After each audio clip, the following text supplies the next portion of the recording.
Hey everyone, and welcome.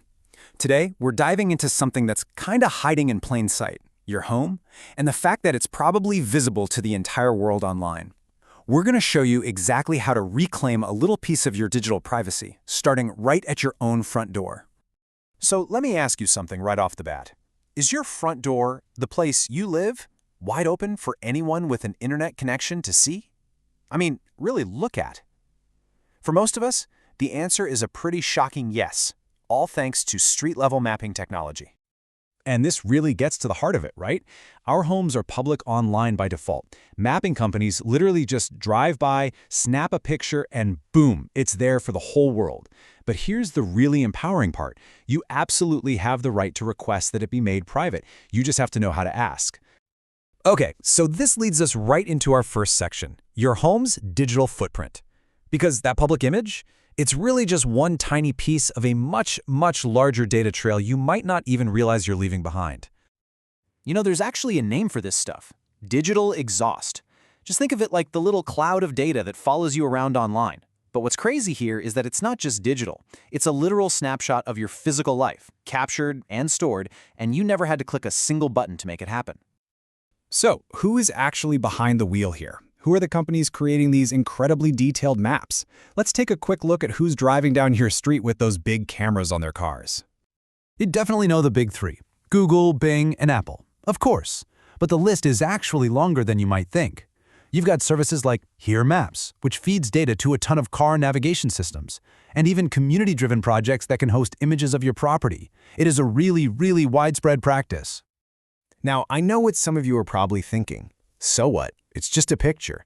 But you know, having a clear, high-res image of your home just out there for anyone to see, it does come with certain risks to your privacy and even your security.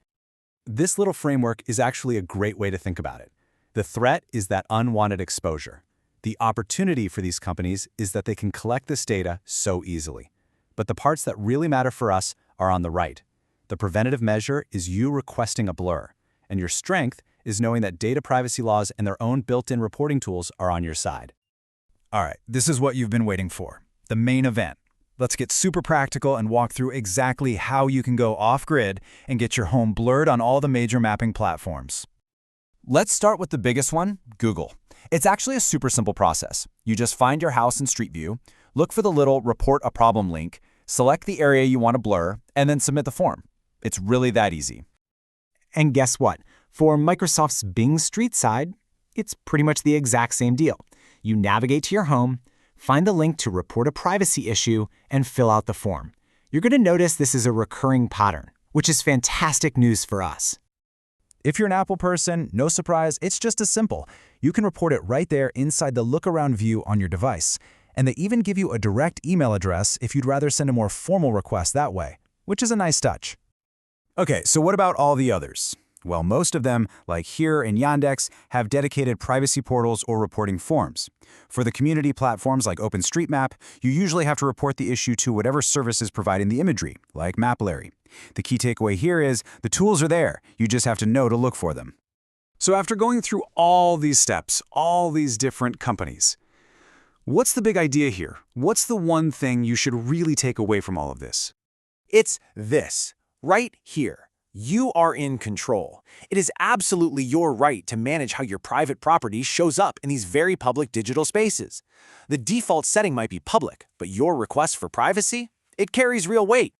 And that really leaves us with one final pretty big thought. Taking this one simple step to blur your home online is a fantastic start, a great first move. But it kind of begs a bigger question, doesn't it? What about all the other data trails you leave behind every single day? Cleaning up your digital exhaust is an ongoing process, and your home, well, it's just the beginning.